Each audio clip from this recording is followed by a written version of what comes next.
I hit up the supermarkets, bought the absolute cheapest honey I could find, and decided to compare its effectiveness against real, raw honey straight from the apiary. To clearly see the difference, I introduced both samples to microscopic parasitic worms. The results of this experiment simply blew my mind. Today, you're going to see with your own eyes which honey actually works and which one is a total fake. Make sure to watch until the end. The finale will definitely surprise you. First, let's look at the cheap sample. What exactly is it? It's funny, but the lid proudly displays the word natural. However, I couldn't catch even the slightest aroma. It's just non-existent. Taste-wise, it's more like caramel with faint hints of honey. Overall, it's perfect for our experiment, but I definitely wouldn't buy this to eat. How is this cheap honey even made? They usually start with cheap glucose, fructose, corn or rice syrups, dye them, and add artificial flavors. And to make this solution look glossy and prevent it from crystallizing for years, they heat it to extreme temperatures and run it through ultrafilters. What comes out is a completely sterile substance with zero biological activity. Essentially, it's just liquid sugar.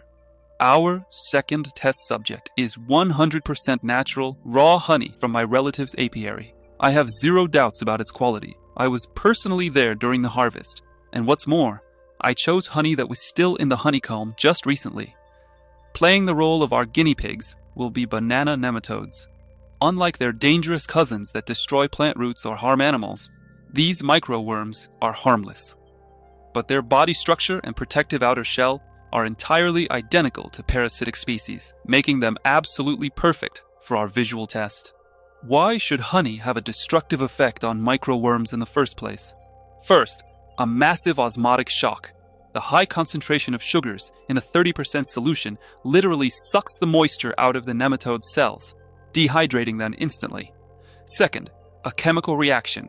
When natural honey is diluted with water, it activates an enzyme called glucose oxidase, which starts releasing microdoses of hydrogen peroxide.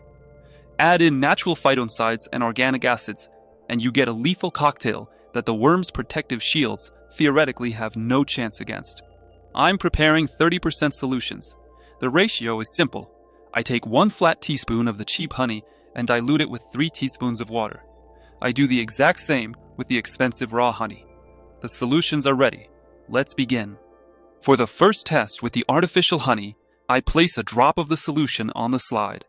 No instant changes. The nematodes are swimming around as usual. Notice how many tiny worms are here. They are the ones who should react first. After 30 minutes, the picture hasn't changed much, except for one weird detail. A huge number of tiny nematodes have started gathering in the center of the slide. They're swarming around some round objects, almost as if they're trying to eat them. Meanwhile, the larger worms are just cruising around. After 1 hour, the situation has drastically changed. At the gathering spot, I can see a lot of dead worms, though the larger ones are still highly active. After 1.5 hours, the small nematodes have formed a literal graveyard in the center of the drop, lying completely still. A few of the large worms have started to slow down too. After 2.5 hours, there is absolute stillness. They are all dead. At first, I was surprised. Did I underestimate this honey? But everything made sense when I looked closely at the drop itself. Over 2.5 hours in the open air, the thin layer of the solution dried up and turned into a sugary crust. The syrup simply drained the moisture from the nematodes, physically entombing them in crystals. So the cheap honey killed them not biologically, but mechanically. For the second test with the natural honey, I add a drop of the solution. Just like the first time, no instant changes. The sample turned out incredibly dense. There are tons of both large and small individuals on the glass. After 30 minutes, the result is completely different. A massive cluster of small nematodes has formed in the center, and most of them are already dead. They didn't just gather there on purpose.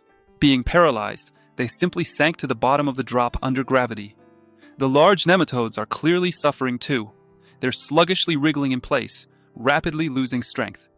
After 1 hour, about 90% if not 100% of the worms are completely dead. I added a drop of pure water just to see if anyone would wake up, but nobody moved a muscle. An important nuance: the drop of natural honey also dried out in the air over time.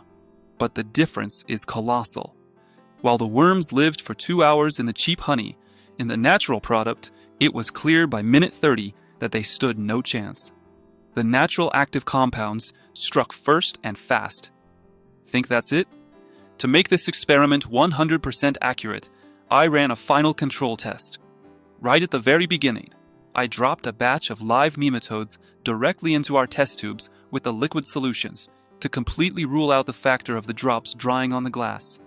And this is where it gets really interesting. When I took a drop for analysis after 5 hours, the results put everything into perspective. The drop from the cheap artificial honey solution was absolutely swarming with lively, energetic nematodes. But in the natural honey solution, all the small worms had long perished, and the large ones were on the brink of death, barely twitching in one spot.